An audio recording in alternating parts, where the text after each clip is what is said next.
Welcome back everyone, Steelix here, bringing you my Sunday special. Thanks to reaching the target during the NU laddering session, I'm going to present for you a set building video, and it's going to be on Steelix, one that I recently used in my team. And I thought I'd take a better look into it because I was using a defensive set, and actually Steelix is quite versatile. So yeah, let's get into this. First set that I've got for you that you can see is the one that if you went onto the Smogon site and looked up Steelix, this is the one that they would recommend. I thought I'd show you this one just as the base, see what, they think the most common one is. Now this is based on Gen 5 statistics and Steelix being in RU, which it was last gen? Yeah, last gen. I don't know about any of the gens prior to that. So yeah, it's got Stealth Rocks, Gyro Ball, Earthquake, Roar. Now, it's actually quite similar to the one I ran, except I replaced Roar with Dragon Tail. Other than that, there's not much difference. Leftovers replaces Red Card. And yeah, this is actually quite a good lead. With Sturdy, you're pretty much guaranteed to withstand any hit. There's not many multi-hitting special attack moves that Steelix would need to even worry about. The worst case scenario is Fake Out, but with Leftovers you regen to Sturdy. So yeah, this is quite a good lead. You pretty much guarantee getting your Stealth Rocks up, and if you're still around, you can Roar people around or Gyro Ball and Earthquake, which is pretty good coverage. The stats that it ran, Smogon recommended, was max HP, and then a variation between 200 defense with positive nature for the defense and 36 special defense. Now I'm going to assume that was that they've done some sort of stat calculations on certain threats in RU that it would have to worry about. So it's quite an interesting concept. I like the idea that they invested heavily into defense, hitting 540 defense. There's not much on the physical side that's going to hit it. Steelix's weaknesses are fighting, ground, water, and fire. And two of those are definitely physical. Well, most of the time in ground and fighting. Ground special moves like Earth Power aren't as common. Not in the lower tiers, definitely not. Other than like on a Gastrodon, but I think that's UU. Anyway, and fighting is majority of the time physical. But fire and water, you get a good variation. Water, most of the time, you probably run across a special, and fire, lower tiers, you're going to probably run across special more so. So I find this set a little bit lackluster on the special side. I know this is not meant to take special hits, but you could probably increase the longevity by boosting up its special defense. So we're going to take a look at... Whoops, I showed you one too early. This set that I use in my session, which is actually maxed out special defense with a positive nature, hits 251, which is respectable defense. Special defense. You can take plenty of hits. You're not going to take a Focus Blast from Magmortar. I think I've shown that in one of my videos. But you can definitely take a few special hits, Scolds from Ludicolo's and whatnot, and you can continue putting pressure on with your Dragon Tail. And with Red Card, you're guaranteed to push one Pokemon out. Unless you get knocked off, then it doesn't work. So yeah, this is very similar set. It's basically Stealth Rock, then Dragon Tail instead of Roar, and Iron Head instead of Gyro Ball. I found in the NU metagame, the speed tiers of Pokemon are quite low. There are fast Pokemon, don't get me wrong, especially like Ninjasks and things like Zebstrikers and I believe I'm not sure now. I'm not sure about other real fast Pokemon. I guess Typhlosion. There's a few Pokemon that are above base 100, but it's not as prominent as it was in Gen 5 and RU. So that's why I've replaced it with Iron Head. It gives you a chance for flinch, so it can't really hurt too bad.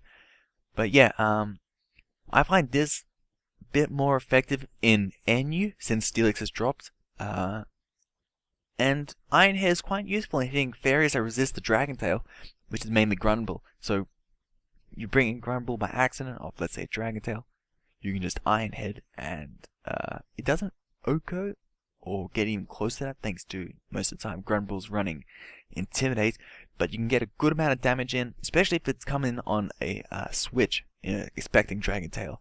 You can get a good amount of damage off, and then you can switch out for a more appropriate counter.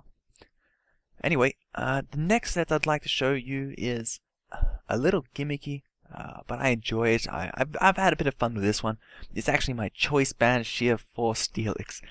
Yep, now there's a little bit of an odd concept, but nonetheless, I think it can work. and it has done some quite good work.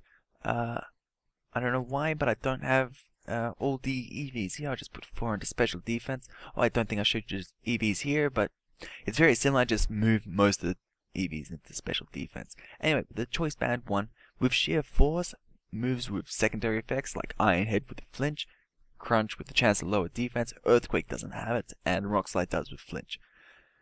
Most people would run Life Orb with it, but I find choice band much more effective since its attack is kind of lackluster. At 85, it's not the best, and it would be great if it hit 100 attack, but then it'd be way too overpowered, 100, 200.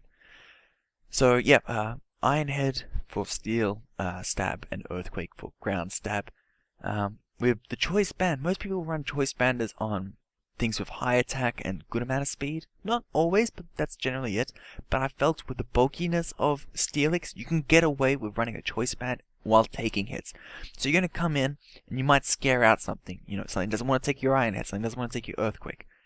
And then you lock yourself into a move and their counter won't, unless they're running like a Focus Blast or a strong fire type move like Eruption from a Typhlosion, you should be able to take most of their hits. And then when you take those hits, you retaliate really hard with your choice band sheer force boosted attacks.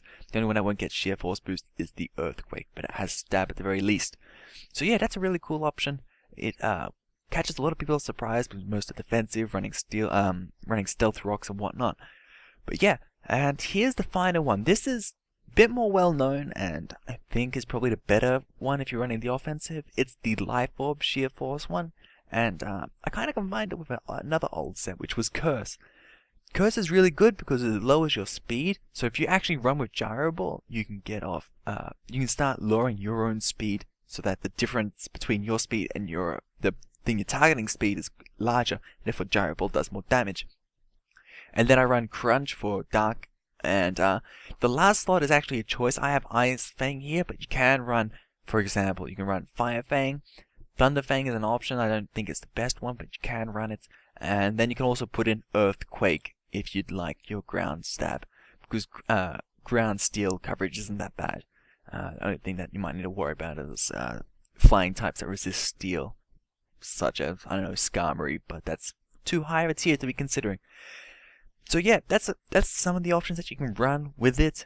You can put on Iron Tail instead if you want a bit more power over Gyro Ball, and Iron Tail also gets affected by sheer force, so that's another option.